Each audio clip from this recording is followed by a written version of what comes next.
July 31 శ్రావణమాస గురువారం శుక్లపక్ష సప్తమి, తెల్లవారుజామున 3:50 వరకు తదుపరి అష్టమి. చిత్తా నక్షత్రం రాత్రి 12:50 వరకు తదుపరి స్వాతి నక్షత్రం. దుర్ముహూర్తం ఉదయం 9:58 నుండి 10:49 మధ్య గలదు. గురువారం చిత్తా నక్షత్రం చరయోగం దుర్వార్త శ్రవణము, స్వాతి స్థిరయోగం కార్యసిద్ధి గనుక రాత్రి 12:50 తర్వాత ప్రయాణాలు అనుకూలం. దేవీ భాగవతంలో గల సుదర్శన చరిత్ర శ్రద్ధతో విన్నవారికి తప్పకుండా ధనప్రాప్తి కలుగుతుంది. ఎంతటి కటిక దరిద్రంలో ఉన్నా సరే వారికి లక్ష్మీదేవి అనుగ్రహం లభిస్తుంది. దేవీ భాగవతంలో సప్తమ స్కందలో చవన మహర్షి సుకన్యల కథను విన్నవారికి కోరిన కోరికలు తప్పకుండా సిద్ధిస్తాయి.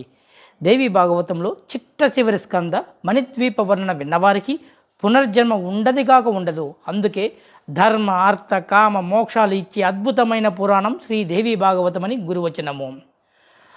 మిథున, ధనుర్, మీనరాశి వారు రావి చెట్టు వేప చెట్టు కలిసి ఉన్న దగ్గర మట్టి ప్రమదిలో 3 ఒత్తుల చొప్పున అమర్చి ఆవు నెత్తితో దీపారాధన చేసి 108 ప్రదక్షిణలు చేసి మహాలక్ష్మి అష్టకాన్ని భక్తి శ్రద్ధలతో పఠించి శనగ గుగ్గుళ్ళు నివేదించి పంచిపెట్టినట్టయితే వివాహం కోరుకుంటే వివాహము, సంతానం కావాలనుకున్న వారికి సంతాన భాగ్యము, ఉద్యోగం కోసం ప్రయత్నం చేస్తున్న వారికి ఉద్యోగ ప్రాప్తి తప్పకుండా కలుగుతుంది. జై శ్రీరామ్.